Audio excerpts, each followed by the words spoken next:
নিকি, তোমার দাদা স্মোক করে আর সেটা আমার পছন্দ নয়। আর তাছাড়া সত্যি বলতে কিশোর খুব ভালো ছেলে, কিন্তু একটা কথা বলি, ভিকিও কিন্তু জেন্টলম্যান। আস্তে আস্তে তুমি জানতে পারবে। কি চ বাড়ি যাই।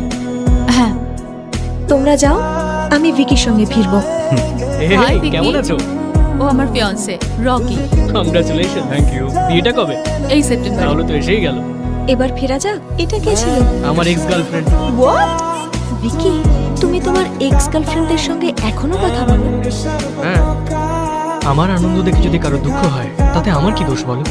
এবার তো আমারই হিংসে হচ্ছে। তোমার মতো সুখী মানুষ আমি আর একটাও দেখিনি। সত্যি করে বলো, তুমি জীবনে কখনো দুঃখ পাওনি? না। এই ছোট, বিলটা নিয়ে আয়। আমাদের বাড়িতে একটা বিয়ে আছে, এক্ষুনি টাকা দেওয়া সম্ভব নয়। ওই জন্যই তো রফা করতে